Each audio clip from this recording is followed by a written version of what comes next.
யாரும் சொல்ல மாட்டேங்கிறாங்க. இதுல சுருக்கமாக ஒரு செய்தி சொல்லி முடித்துக் கொள்றேன்னா, இது ரொம்ப நீண்ட விஷயங்கள். இந்த மேட்டர்கள்ல இந்த விவகாரங்கள் நடந்து கொண்டிருக்கும் பொழுது நமக்கு அவங்களுக்கும் பல விஷயங்கள்ல கருத்து வேறுபாடு இருக்கிறது. இது சம்பந்தமாக இவர்கள் வரும் பொழுதெல்லாம் நம்ம கூப்பிட்டு இருக்கிறோம். இதை நீங்க இப்படி குழப்பிட்டு இருக்காதீங்க, நேருக்கு நேர் விவாதத்துக்கு வாங்க, உங்களோட விவாதிக்க தயாரா இருக்கணும். போன வருஷம் பிலால் பிலிப்ஸ் வந்திருந்தார், வர்றேன்னு சொல்லி இருந்தார். அவர்கிட்ட டேட் வாங்கி வச்சிருந்தோம், சரின்னு சொல்லியிருந்தார். வாதத்துக்கு ஒரு நாள் ஒதுக்கி இருந்தார், வரல. போன வருஷம் அவர் என்ன செய்யல, வாப்பாக்கும் அம்மாக்கும் உடம்பு சரியில்லை, அவர் வரல இந்த கண்காட்சி. இந்த வருஷம் வர்றாருன்னு சொன்ன அதே மாதிரி தொடர்பு கொண்டோம். போன வருஷம் ஒத்துக்கிட்டார்ல, வரணும்ல. என்ன பண்ணிட்டாரு தெரியுமா, ரூமுக்குள்ள அரபில நம்ம ரெண்டும் பேசிக்கணும். மக்களுக்கு தான் நாங்கள் விவாதம் பண்றோம், அது மொழிபெயர்க்க கூடாது. விவாதம் பண்றது அறிஞர்களுக்குள்ளதான் இருக்கணுமே தவிர பொதுமக்களுக்குரியதா இருக்கக்கூடாது. இப்ப நான் ஜக்காத்துல நான் தப்பா கருத்து சொல்றேன், நீ மக்கள்கிட்ட வச்சிட்டீங்களா இல்லையா?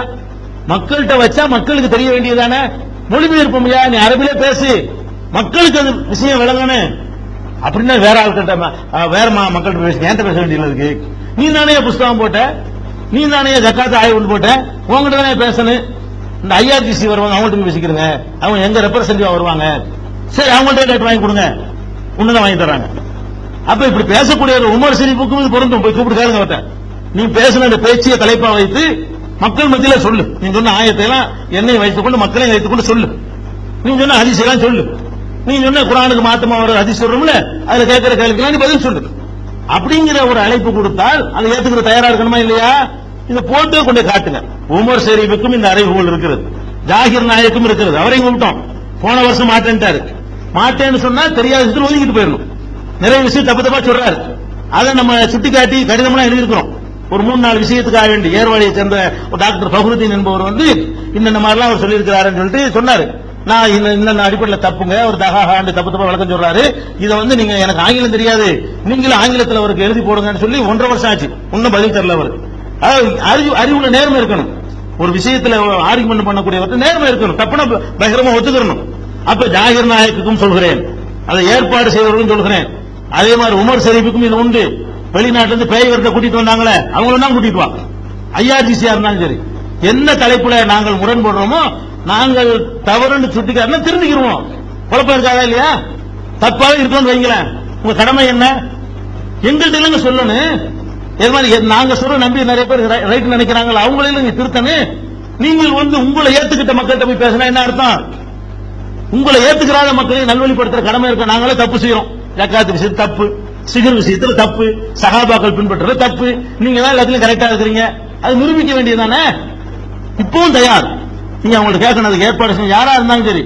ஆனால் அந்த விஷயங்கள் பொதுமக்களுக்கு தெரியும் வகையில் பகிரங்கமா நடக்கணும். அதை மறுத்துறாங்க. நம்ம ரூமுக்குள்ள பேசிக்கிறோம், பேசுறது என்ன செய்வாங்க, நம்ம கேட்டமா கேள்வி எங்களுக்கு தெரியாது. எனக்கு 1-2 அனுபவமா, எங்களுக்கு கொஞ்சம் கொஞ்சமா அனுபவப்பட்டிருக்கிறோம். அது வீடியோ எடுக்கிறதுக்கு மறுக்குவாங்க, மக்கள் மத்தியில் நடத்துறதுக்கு மறுக்குவாங்க. நாங்க மக்கள் இல்லாம நாங்க நடத்த மாட்டோம், அது ஒண்ணுதான் நாங்க மறுப்போம். மக்கள் நீ ஆயிரக்கணக்கான பேர் அப்படி வேணாம், நீ ஒரு 100 கொண்டு நான் ஒரு 100 செலக்ட் பண்ணிக்கிறோம். அதுக்கான ஆயிரக்கணக்கான பெரிய பட்ஜெட்லாம் வேண்டியதில்லை. உங்க தரப்புல 100 கொண்டு வாங்க, நாங்க எங்க தரப்புல 100 கொண்டு வரோம், நாங்களும் பேசுவோம்.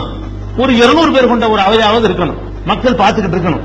அப்பதான் நீங்க என்ன செய்வீங்க, நீங்க சொல்றது சரியா, நாங்க சொல்றது சரியா, மக்கள்கிட்ட ஆக்ரோஷமா சொன்ன விஷயங்கள் எங்கள் மத்தியில் நீங்க எடுத்து வைக்கிறீங்களான்னு பார்க்கணுமா இல்லையா? அதனால தெளிவா விளங்கிக்கிறங்க. நாம 25 வருஷ காலத்துல ஒரு கொள்கையிலிருந்து நாங்க மாறவே இல்லை. மசாயில்கள்ல மாறி இருக்கும். ஒரு விஷயம் தெரியும், ஒரு விஷயம் தெரியாம இருக்கும், ஒரு ஹதீஸை தெரிஞ்சுக்கிறோம், நேற்று தப்பா அதை கூட பகிரங்கமா அறிவிச்சிருக்கோம், பகிரங்கமா டிக்ளேர் பண்ணி செஞ்சிருப்போமே தவிர இந்த மாதிரி சந்தர்ப்பவாதம் எல்லாம் பண்ணிக்கொண்டு நம்ம எதுக்கு மறுப்பு சொன்னோமோ அதையே நம்ம சொல்றதா இருந்தா என்ன அநியாயம்? இந்த எகுதின சிராத்தல் முஸ்தகீம் என்பதற்கு இந்த ஆர்குமெண்ட்டுக்கெல்லாம் நம்ம பதில் சொல்லிட்டு இருந்தோம். நம்மளே அந்த ஆர்குமெண்ட் எடுத்து வச்சா என்ன அர்த்தம்? இப்படியே தரமாறி போறது, இப்படியே நில குலைஞ்சு போயிடுறது. அப்ப இதான் அடிப்படையான விஷயங்கள். இந்த வேற ஈடுபட்டு